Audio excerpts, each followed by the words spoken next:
माँ दुर्गा की नौवीं शक्ति की पावन कथा। माँ दुर्गा जी की नौवीं शक्ति का नाम सिद्धिदात्री है। ये सभी प्रकार की सिद्धियों को देने वाली है। नवरात्रि पूजन के 9वें दिन इनकी उपासना की जाती है।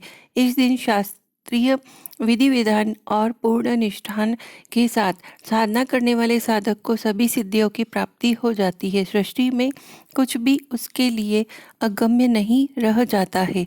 ब्रह्मांड पर पूर्ण विजय प्राप्त करने की सामर्थ्य उसमें आ जाती है। नव दुर्गाओं में माँ सिद्धिदात्री अंतिम है।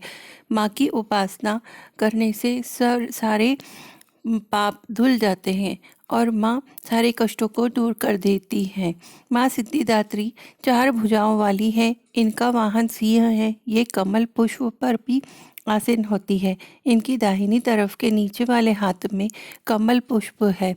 मार्कंडेय पुराण के अनुसार 8 सिद्धियाँ अणिमा, महिमा, गरिमा, लघिमा, प्राप्ति, प्राकाम्य, इष्टिव्य और वशित्व ब्रह्मवैवर्त पुराण के श्री कृष्ण खंड में इसकी संख्या 18 बताई गई है। इनके नाम इस प्रकार हैं: अणिमा, लघिमा, प्राप्ति, प्राकाम्य, महिमा, इष्टिव्य, वास्तव्य, सर्वकामावसायिता, सर्वज्ञत्व, दूरश्रवण, पर काय प्रवेशन, वाक् सिद्धि, कल्प वृक्षत्व, सृष्टि संहारकरण सामर्थ्य, अमरत्व, न्यायकत्व, भावना सिद्धि। माँ सिद्धिदात्री भक्तों और साधकों को ये सभी सिद्धियाँ प्रदान करने में समर्थ हैं।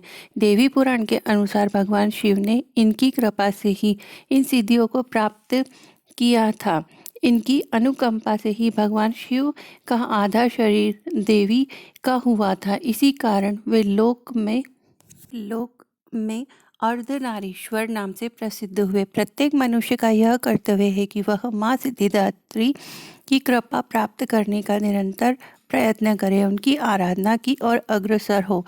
इनकी कृपा से अनंत दुख रूप संसार से निर्लिप्त रहकर सारे सुखों का भोग करता हुआ वह मोक्ष को प्राप्त कर सकता है। सिद्धिदात्री माँ की कृपा पात्र भक्त के भीतर कोई ऐसी कामना शेष बचती ही नहीं है जिसे वह पूर्ण करना चाहे। वह सभी सांसारिक इच्छाओं, आवश्यकताओं और स्वपरहाओं से ऊपर उठकर मानसिक रूप से माँ भगवती के दिव्य लोकों में विचरण करता हुआ उनकी कृपा रस पीयूष का निरंतर पान करता हुआ विषय भोग शून्य हो जाता है। माँ भगवती का परम सानिध्य ही उसका सर्वस्व हो जाता है। इस परम पद को पाने के बाद उसे अन्य किसी भी वस्तु की आवश्यकता नहीं रह जाती। माँ के चरणों का यह सानिध्य प्राप्त करने के लिए हमें निरंतर नियमनिष्ठ रहकर उनकी उपासना करनी चाहिए। माँ भगवती का स्मरण, ध्यान, पूजन हमें इस संसार की असारता का बोध कराते हुए वास्तविक परम शांतिमय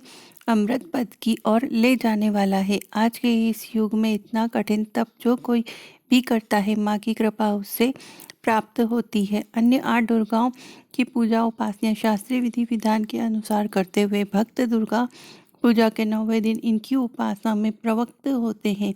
इन सिद्धिदात्री माँ की उपासना पूर्ण कर लेने के बाद भक्तों और साधकों की लौकिक परलौकिक सभी प्रकार की कामनाओं की पूर्ति हो जाती है। नवमी के दिन माँ सिद्धिदात्री की पूजा की जाती है। देवी के इस स्वरूप को केतु ग्रह की स्वामिनी माना गया है। जो जातक नवमी के दिन माँ सिद्धिदात्री की पूजा अर्चना करते हैं उनके जीवन से केतु का दोष हट जाता है। माँ सिद्धिदात्री आप पर भी अपनी कृपा बनाए रखे और मुझ पर भी बनाए रखे। मात्र सुनने मात्र से ही आपका कल्याण होगा। धन्यवाद।